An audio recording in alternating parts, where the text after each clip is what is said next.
Hello and welcome to the University of North Texas Metalsmithing and Jewelry Program video series. In this short video, we'll show you how to correctly file, sand, and polish metal.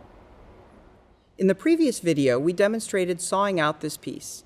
After sawing, the next step is refining the edges by filing. The amount of filing needed depends on how accurately the design was sawn out. Files come in a wide variety of shapes and sizes. This illustration shows the names of the most common types. Select the appropriate file for the size and shape of your piece. Every file has angled teeth and are numbered by size, just like saw blades. Be sure your file is clean. If your file has metal lodged in it, it can unevenly file your piece. Use a file brush to remove any metal remaining from previous use. If any metal is stubbornly pinned in the file, you can use a scrap piece of brass to push it out.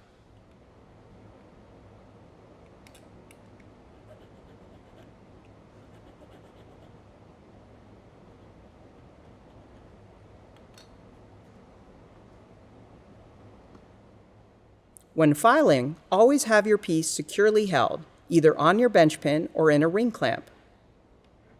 Because of the angled teeth, always push the file away from you. At the end of each stroke, lift the file, return to the starting position, and push again. Do not drag the file back and forth. That only damages the file. To refine your design, use a smaller, finer-toothed needle file.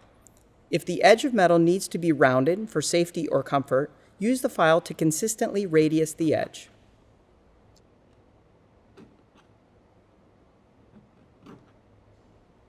Good craftsmanship requires a well-controlled finish to all surfaces, even the sides. Polishing is simply the incremental process of removing bigger scratches in the metal until the surface appears smooth. Sanding and polishing tools come in a wide range of grits to accomplish that. Numbered sandpaper refers to the size of grit and amount per square inch. Larger numbers equal finer grit. As you move through finer and finer grits of sandpaper, sanding at a slightly different direction can help show when you have completely removed the deeper scratches from the previous grit.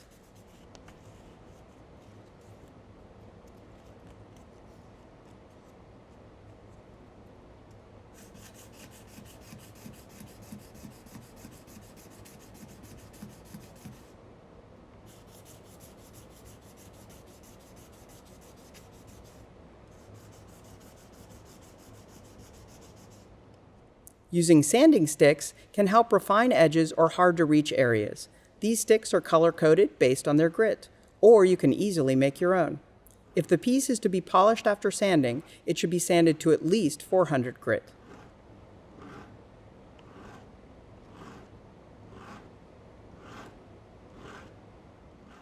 Polishing can be intimidating, both because of all the different tools and compounds available, but also because it is a very difficult skill that takes extensive practice to do well. Polishing is typically done either with a larger polishing machine or a flex shaft machine with smaller handheld tools. As with sanding, polishing is done by progressing from coarser to finer. With any rotary equipment, be sure that you are wearing eye protection, have any long hair tied back, and are not wearing any dangling clothing or jewelry. If using polishing compounds, start with bobbing compound, typically the most abrasive compound. Choose the appropriate buff for your piece. Felt buffs are used for maintaining crisp edges. Stitch buffs are good for general use. Be sure to always use the corresponding buffs to the corresponding compounds. Don't ever mix them up. Allow the machine to come up to speed and lightly charge the buff with compound. Always contact the buff in the front lower quadrant with your work facing down. Never point your piece into the buff, and never, ever try to polish a chain.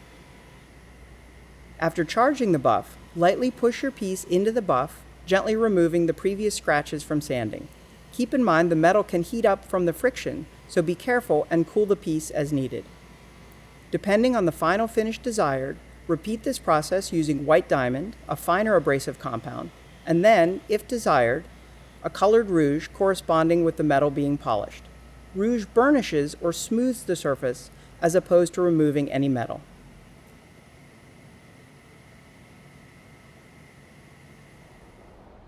And that completes our basic introduction to filing, sanding, and polishing metal. We hope this makes your experiences safe and productive.